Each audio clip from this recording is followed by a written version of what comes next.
प्यारे साथियों, आप सभी का हमारे चैनल पे बहुत बहुत स्वागत है। उम्मीद करता हूं कि स्वस्थ होंगे, मस्त होंगे और तैयारी बेहतरीन चल रही होगी। जितने भी विद्यार्थी 2025 बोर्ड परीक्षा में गणित का पेपर देने वाले हैं, उनके लिए गणित का एक वायरल मॉडल पेपर लेकर के आ चुका हूं। और बच्चों, इस वीडियो के माध्यम से मैं आप सभी को इस पूरे वायरल मॉडल पेपर का A to Z full solution provide करने वाला हूं। तो अब की बार गणित वाले पेपर में 70 में 70 स्कोर करना चाहते हो तो इस पूरे वीडियो को शुरू से लेकर के एंड तक देख लेना। वीडियो को लाइक कर देना, शेयर कर देना, चैनल पर नए होंगे तो सब्सक्राइब कर देना। आइए बच्चों, बिना टाइम को वेस्ट किए सेशन की शुरुआत करते हैं। और सबसे पहला हमारा प्यारा क्वेश्चन पूछा जा रहा है कि द्विघात समीकरण 3x² - 6x + 4 = 0 का विविधकर होगा। चार ऑप्शन दिया गया है, 13, 12, 3, -12। अब इस क्वेश्चन को समझने से पहले थोड़ा सा कॉन्सेप्ट को समझते हैं। कॉन्सेप्ट हमारा क्या होता है कि जो भी आपका द्विघात समीकरण होता है उसका मानक रूप क्या होता है मेरे भाई? उसका मानक रूप होता है x² + bx + c = 0 होता है। अब देखो, x का स्क्वायर a हो गया गुणांक, ठीक है, x का गुणांक b हो गया, और यहाँ पे c जो होता है आप सभी का अचर पद होता है, ठीक है। तो यहाँ से अगर हम बात करेंगे, इस द्विघात समीकरण का जो d की वैल्यू होती है, यानी कि विविधकर की वैल्यू होती है, वो कितना होता है? b² - 4ac। ये विविधकर का फार्मूला होता है और सभी बच्चों को इस फार्मूले को पता होना चाहिए, ठीक है। अब इसी फार्मूले का आधार पर इस वाले क्वेश्चन को सॉल्व करेंगे। लेकिन यहाँ पे देखो, आपको पता होना चाहिए a = 3, ठीक है। x² का गुणांक होता है वो a होता है, x का गुणांक होता है वो b होता है, और c आपका अचर पद होता है, ठीक है, इतना चीज। और यहाँ पे जो हम बात करेंगे, b बराबर कितना आ जाएगा? -6, c बराबर कितना आ जाएगा? 4 आ जाएगा। इतनी चीज आप सभी को पता होना चाहिए, ठीक है। अब हम क्या करेंगे, यहाँ से d की वैल्यू निकालेंगे तो कितना आ जाएगा? b² - 4 × a × c। ये तो हमारा हो गया फार्मूला। अब इसी फार्मूला की इन सब की वैल्यू रख दो, कितना आ जाएगा? -6 का होल स्क्वायर -4 × a की वैल्यू यहाँ पे 3 है और c की वैल्यू यहाँ पे 4 दिया गया है, ठीक है, इतना चीज। अब हम करेंगे क्या, -6 हो या +6 हो, इसका स्क्वायर करेंगे तो प्लस नहीं आएगा और यहाँ पे 36 आ जाएगा। और यहाँ पे देखो 4 बार 48 आ जाएगा, यानी कि 36 में से हम 48 को हटाएंगे तो -12 आ जाएगा। और हमारा ये जो ऑप्शन है चौथा में आंसर मौजूद है, ठीक है। तो इस प्रकार से सारे क्वेश्चन को विधिवत तरीके से डिटेल में समझने का प्रयास करेंगे। वीडियो अच्छी लगी तो आप सभी लाइक करना, शेयर जरूर करना, ठीक है। चलिए भाई, अब आगे बढ़ जाते हैं। इसी प्रकार से अगला हमारा और भी प्यारा क्वेश्चन आ चुका है, ध्यान से समझने का प्रयास करते हैं। अगला हमारा क्वेश्चन पूछा गया मेरे भाई कि समीकरण 3x + 2y = 6 और y = 0 का हल होगा, ठीक है।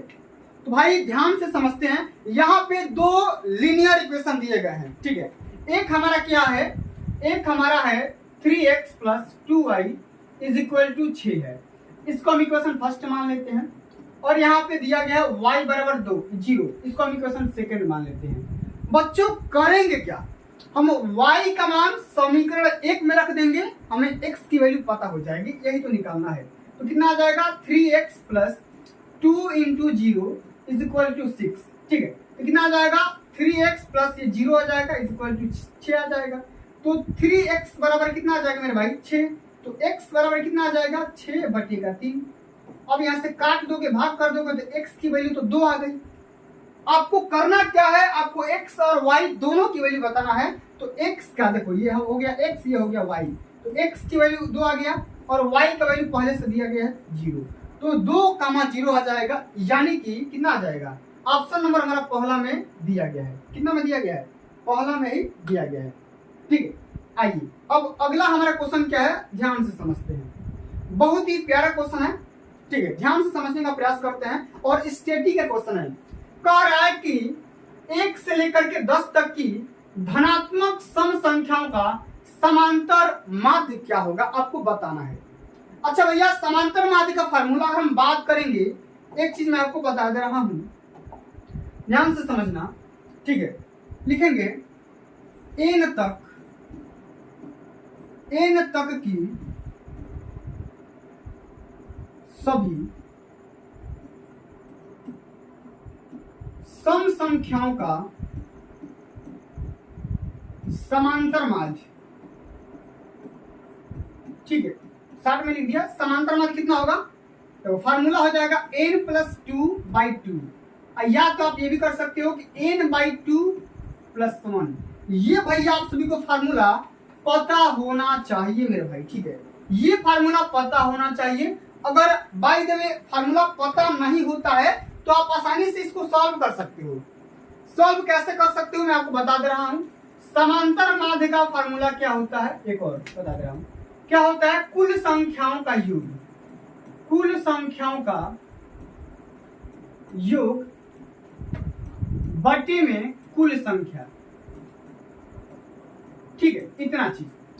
और हम बात करेंगे तो 1 से लेकर के 10 तक धनात्मक सम संख्या कौन कौन सी हो सकती है। देखो 2 हो सकता है, 4 हो जाएगा, 6 हो जाएगा, 8 हो जाएगा, और 10 तक बोला है ना, तो 10 को भी लेना है। और बटे में कुल संख्या का योग मैंने निकाल लिया। और कितनी संख्या आ रही है, 1 2 3 4 5, तो 5 से भाग कर दो।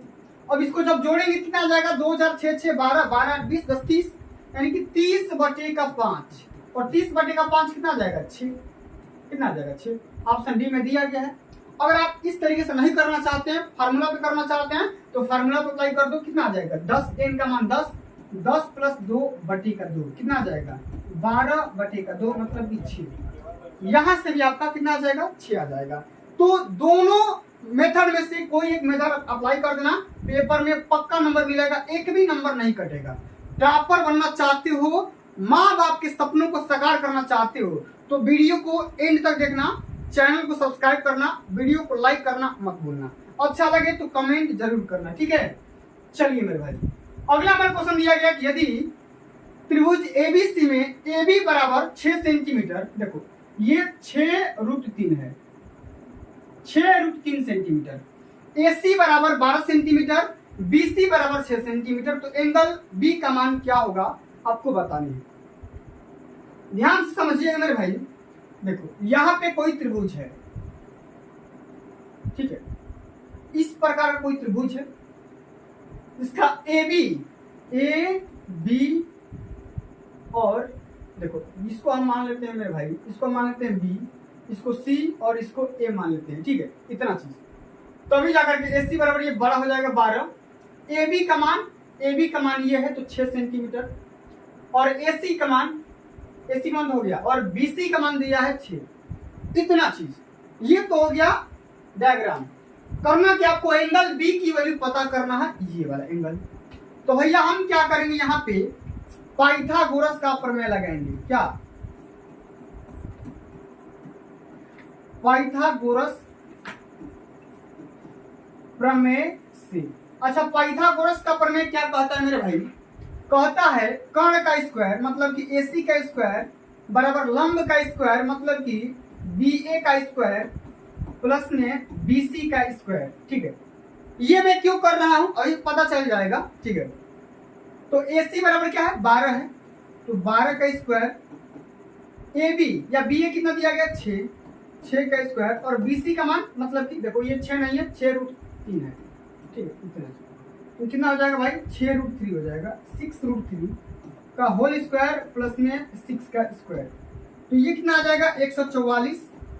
ये कितना आ जाएगा 36 दिया 108, ये आ जाएगा 36, तो 144 के बराबर ये आ जाएगा, जोड़ोगे तो 144। ठीक है, तो LHS बराबर RHS आ गया। और ये जो कंडीशन होता है, पाइथागोरस का जो प्रमेय लगता है वो किस लिए लगता है, जब एंगल आपका कोई भी एक एंगल आपका 90 डिग्री का होगा तभी लगता है। और मैंने जिस प्रकार से क्वेश्चन बोला उस प्रकार से रखा हूं, तो ये वाला जो एंगल होगा B, ये ओब्वियसली 90 डिग्री का होगा। क्यों, क्योंकि जब एंगल ये जो B होगा तभी जाकर के B के सामने, इस वाले सामने की भुजा ये कड़ होगी, ये लंब होगी, और ये क्या होगा, आधार होगा। इस प्रकार से करेंगे, एंगल B की जो वैल्यू है 90 डिग्री निकल करके आ जाएगी। ऑप्शन हमारा पहला इसका राइट आंसर हो जाएगा। चलिए आगे बढ़ जाते हैं। अगला हमारा क्वेश्चन बहुत ही प्यारा क्वेश्चन है, ध्यान से समझने का प्रयास करते हैं। वह बड़ी से बड़ी संख्या ज्ञात करिए जिससे 125 और 17 को विभाजित करने पर शेषफल क्रमशः 8 और 5 प्राप्त होता है। ध्यान से समझते हैं, ठीक है, बिल्कुल एकदम सटीक भाषा में समझने का प्रयास करते हैं। कह रहा है कि 125 और 70 को विभाजित करने पर शेषफल 8 और 5 बचता है। तो मैं करूंगा क्या, इस दोनों शेषफल को इसमें से माइनस कर दूंगा। ठीक है, क्या करूंगा, माइनस कर दूंगा। तो कितना आ जाएगा, 125 में से 8 घटा दोगे तो 113 आ जाएगा। इसी प्रकार से 70 में से 5 घटा दोगे तो 65 आ जाएगा। और मेरे भाई बोला गया है कि बड़ी से बड़ी संख्या निकालो, तो एक ट्रिक है, अगर बड़ी से बड़ी संख्या बोलेगा तो इन दोनों संख्याओं का HCF निकाल लेना।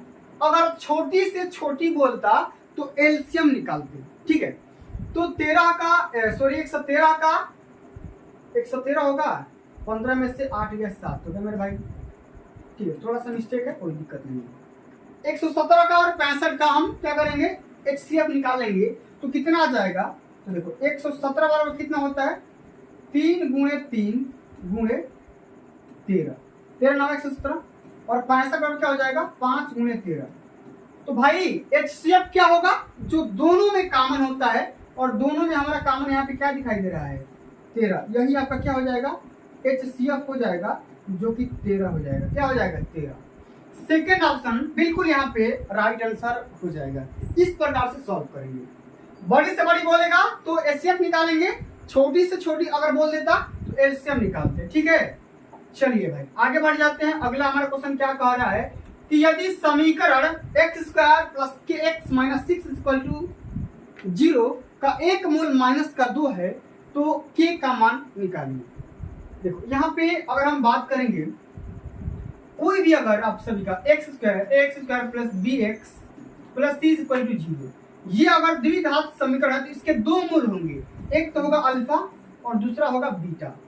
अगर यहाँ पे ये जो पावर है अगर 2 होगा, अगर 2 होगा तो हम क्या बोलेंगे भाई, द्विघात बोलेंगे। 3 होगा तो त्रिघात बोलते। ठीक है, तो इस प्रकार से इसके दो मूल होंगे। ठीक है, इतना चीज आपको पता होना चाहिए।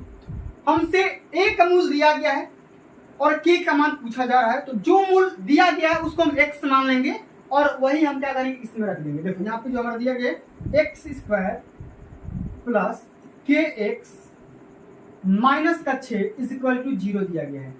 अब हम करेंगे क्या, x बराबर -2 रखने पर,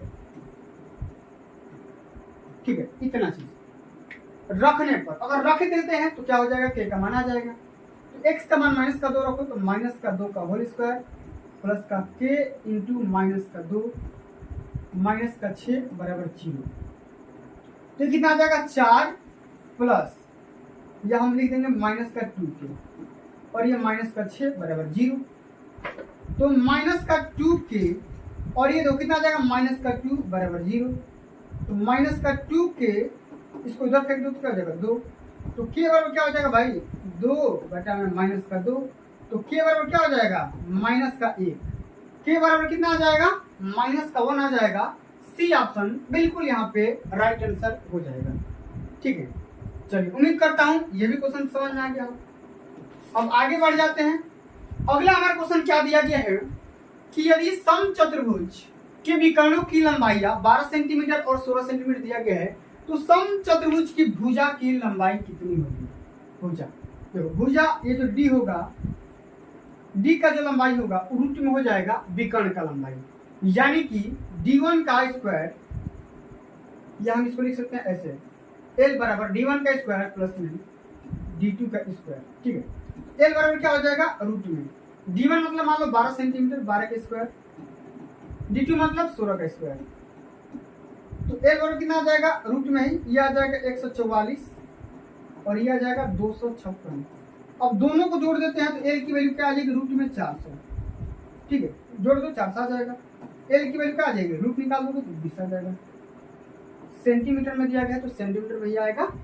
पहला ऑप्शन यहाँ पे राइट आंसर होगा। ठीक है, चलिए उम्मीद करता हूँ समझ में आ रहा होगा, पसंद आ रहा होगा तो वीडियो को लाइक जरूर करना। ठीक है, क्योंकि भूल जाते हो। चलो भाई, हमारा क्वेश्चन कह रहा है कि यदि sin θ = cos θ और थीटा की जो वैल्यू होगी वो 0 से बड़ी होगी और 90 से छोटी होगी या बराबर हो सकता है। तो थीटा का मान बताना है, एंगल का मान बताना है, थीटा की वैल्यू क्या होगा। ठीक है, तो बच्चों करेंगे क्या, ध्यान दीजिएगा। देखो साइन थीटा बराबर कॉस थीटा दिया गया है इतना, तो हम करें क्या, भाग कर देंगे कास से दोनों पक्ष में, तो क्या हो जाएगा साइन थीटा, ये इसको लाओ इधर बटे में कॉस थीटा बराबर कितना हो जाएगा, 1 आ जाएगा। अब साइन बटे कास क्या होता है भाई, टैन थीटा होता है। क्या होता है, टैन थीटा बराबर 1। अच्छा टैन कितने डिग्री की वैल्यू 1 होती है, सभी को पता होगा। टैन थीटा बराबर ये टैन 45 डिग्री, टैन से टैन कैंसिल आउट, थीटा की वैल्यू 45 डिग्री, 45 डिग्री कितना आ जाएगा मेरे भाई, 45 डिग्री निकल करके आ जाएगा। ठीक है, चलो भाई आगे बढ़ जाए। अगला हमारा क्वेश्चन आ गया, बहुत ही बेहतरीन क्वेश्चन आ गया। ठीक है, और चलो क्वेश्चन कह रहा है, एक बार देख लेते हैं, ये वाला क्वेश्चन स्किप हो रहा था। ठीक है चलो, 9 नंबर कह रहा है कि संख्या 144 की अभाज्य गुणनखंडों के घातों का योगफल निकालिए। जो पावर है ना, पावर का योगफल निकालना है। तो सबसे पहले देखो 144 का अभाज्य गुणनखंड सबसे पहले निकालिए, कितना आ जाएगा, 2 से 72 बार, 2 से 36 बार, 2 से 18 बार, 2 से 9 बार, 3 से 3 बार, 3 से 1 बार। ठीक है, इतना चीज कितना पावर आ गया। अब इसी को लिख देंगे, देखो 144 बराबर क्या कर लिख देंगे, 2 गुणे 2 गुणे 2 गुणे 2, 2 4 गुणे 3 गुणे 3। अब सबका पावर देखो 1 1 1 1 1 1, सबका पावर 1 है ना। अब सबको जोड़ दो तो कितना आ जाएगा, 1 + 1 + 1 + 1 + 1 + 1, 2 4 2 4 6, कितना आ गया 6। यही तो आपको बोल रहा था। और नहीं तो आप ये भी कर सकते थे, यहाँ से देखो 2 का पावर 4 गुणे 3 का पावर 2 और 4 + 2 6 आ जाएगा। आसानी से कर जाओगे, कोई दिक्कत होगा नहीं। चलिए भाई आगे बढ़ जाते हैं। अगला हमारा क्वेश्चन कह रहा है कि बिंदु -3, 5 की y अक्ष से दूरी ज्ञात करिए। सबसे पहले इस क्वेश्चन को समझने से पहले निर्देशांक को समझते हैं। देखो इस प्रकार से आप सभी का निर्देशांक होता है ना। ठीक, ये होता है मूल बिंदु, और मूल बिंदु का जो निर्देशांक होता है वो 0, 0 होता है। इतना पता है, कोई दिक्कत नहीं। अब अगर हम ये बिंदु अगर इस निर्देशांक पे दर्शाना चाहेंगे, डिनोट करना चाहेंगे, तो -3x, ये जो होगा x होगा और ये जो होगा y होगा। माने x पे -3 चलना है, तो देखो ये होगा x एक्सिस, ठीक है, और ये होगा y एक्सिस। इतना पता है।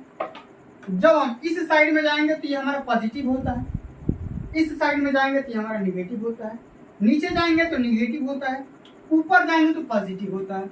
इतना चीज आप सभी को पता होना चाहिए, बेसिक बात है। ठीक है, अब कह रहा है कि -3, x पे कितना चलना है, -3, तो कोई मान 1 2 3, ये बिंदु कोई है -3।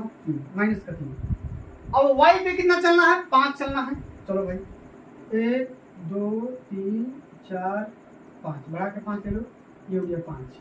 तो अब यहां से लेकर के यहां तक, अब ये जो बिंदु बनेगा, ठीक है, या हम इसको बोलेंगे ऐसे ना खींच करके, ऐसे का डिनोट करेंगे, ठीक है, तो यहाँ पे पॉइंट मिलेगा, और यहाँ पे जो बिंदु होगा P मान लो, इसी को बोलेंगे -3, 5। ठीक है, इस प्रकार से।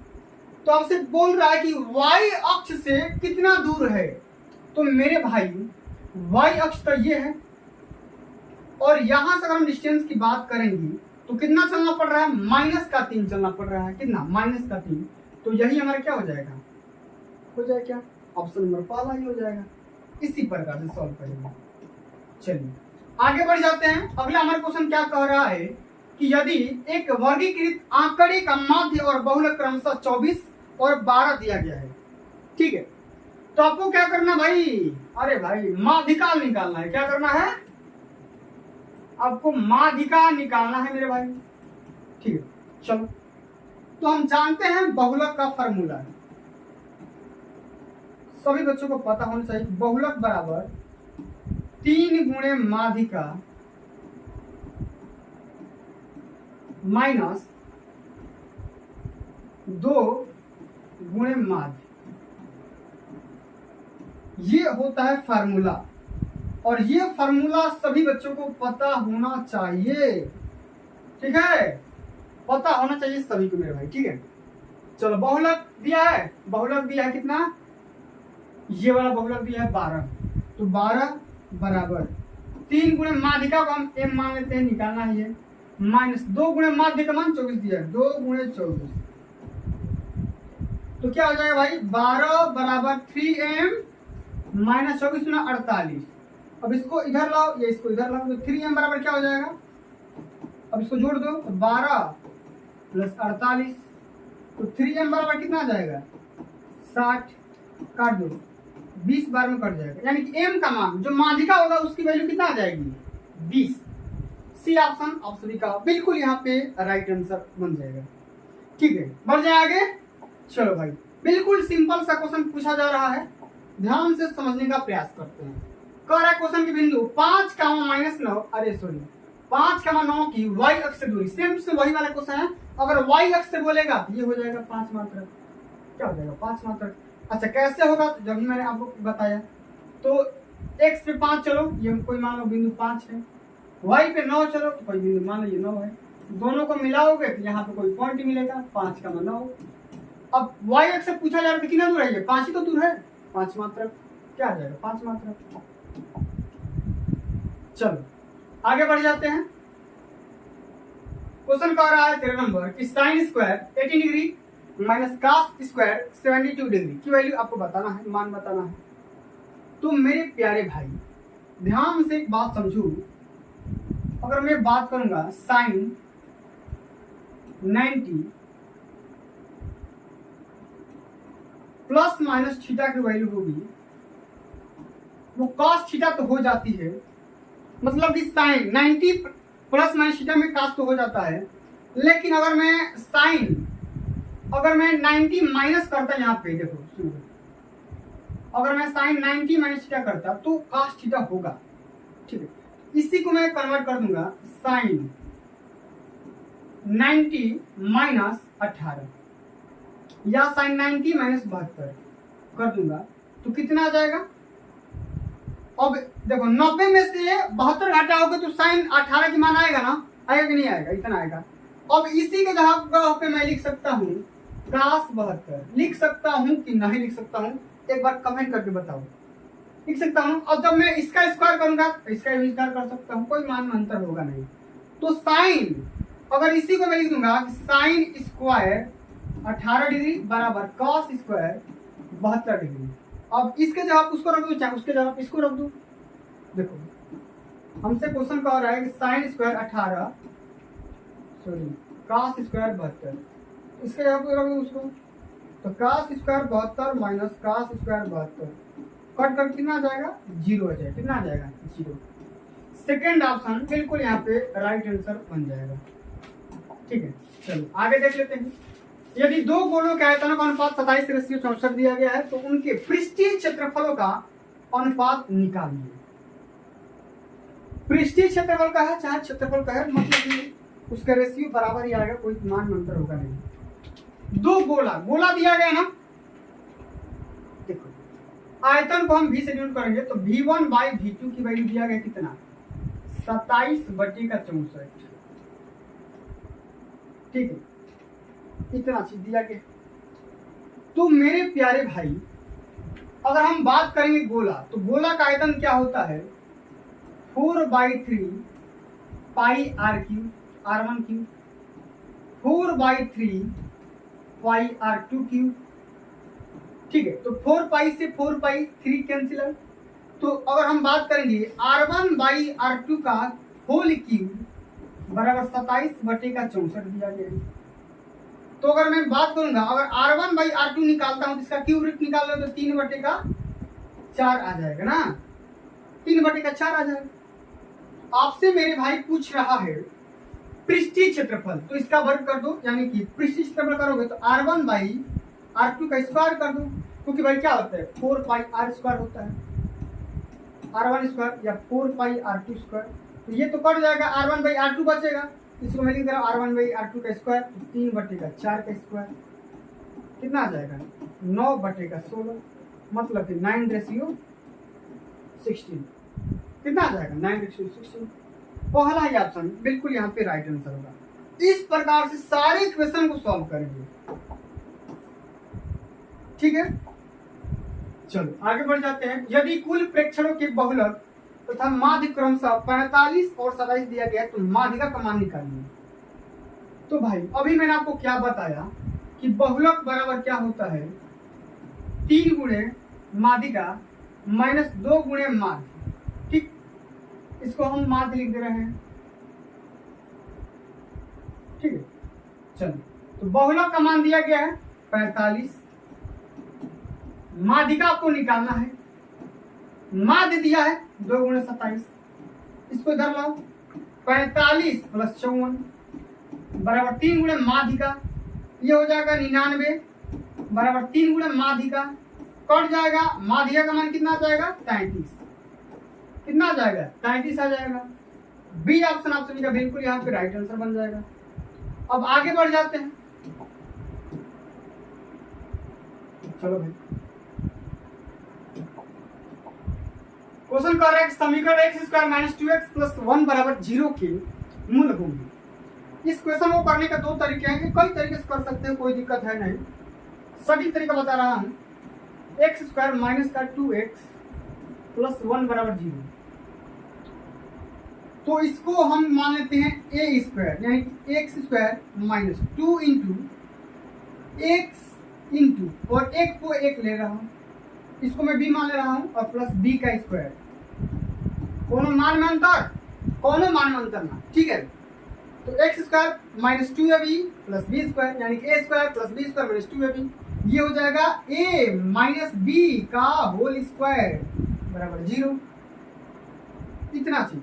तो कितना आ जाएगा x माइनस 1 बराबर 0, x बराबर कितना आ जाएगा 1 आ जाएगा, मतलब कि 1 1 ही आएगा, कितना आएगा 1 1 ही आएगा अगर 2 मान होंगे तो, ठीक है, कोई दिक्कत नहीं होना चाहिए, समझ गए। चलो आगे बढ़ जाते हैं। यदि 7 13 20 17 और 3x का समांतर माध्य 18 दिया गया है तो x का मान निकालिए।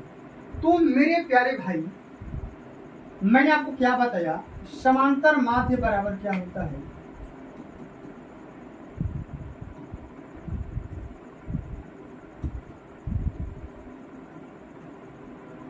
कुल संख्याओं का योग बटा में कुल संख्या, योग निकालो 7 plus 13 plus 20 plus 17 plus 3x बटे में कितना संख्या 2 4 5 संख्या है, और माध्य दिया गया कितना 18 दिया गया, ये कट जाएगा, आ जाएगा 90 बराबर, ये करो तो 20 20 40 और 40 10 50 7 57 प्लस 3x। अब 90 में से 57 माइनस कर दो बराबर 3x, कितना आ जाएगा, ये आ जाएगा 3, यहाँ पे बचेगा 8 में से 5 या 3 बराबर 3x, कट जाएगा, x का मान आ जाएगा कितना 11 आ जाएगा, x का मान 11। सी ऑप्शन में दिया गया है। सारे क्वेश्चन को इसी माध्यम में करेंगे, इसी स्टेप में करेंगे, ठीक है। चलो मेरे प्यारे भाई आगे बढ़ जाते हैं। ये देखो ये क्या हो गया 18 नंबर क्वेश्चन का, कोई दिक्कत नहीं, चलो होता रहता है। चलो क्या है, यदि 2 समरुप त्रिभुजों की भुजाएं 4:7 के अनुपात में है तो उनकी त्रिभुज के क्षेत्रफलों का अनुपात क्या होगा। अरे मेरे भाई देखो, अगर मैं बात करूंगा भुजा D1 बाई D2, अगर 4/7 दिया गया तो अगर हम बात करेंगे एरिया के बारे में तो A1 बाई जो A2 होगा ना मेरे भाई, इसका स्क्वायर कर दो, D1 बाई D2 का होल स्क्वायर कर दो, क्योंकि यही तरीका होता है, 4/7 का स्क्वायर कर दोगे तो 16 समंदे 49 आ जाएगा, 16 समंदे 49 आ जाएगा। सेकेंड ऑप्शन बिल्कुल यहाँ पे राइट आंसर हो जाएगा। चलिए आगे देख लेते हैं। यदि एक वृत्त का क्षेत्रफल तथा परिमाप संख्यात्मक रूप से समान है तो उस वृत्त की त्रिज्या क्या होगी? ध्यान से समझिएगा। कह रहा है वृत्त का क्षेत्रफल कितना होता है? पाई आर स्क्वायर, और परिमाप कितना होता है? 2 पाई आर होता है। ये दोनों मान आपस में इक्वल है, समान है।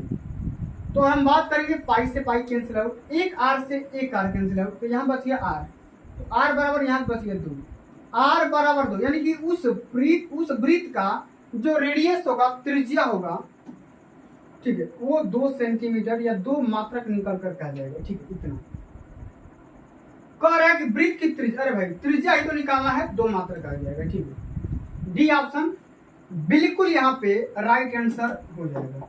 ठीक है, तो मेरे प्यारे भाई आज के लिए बस इतना ही।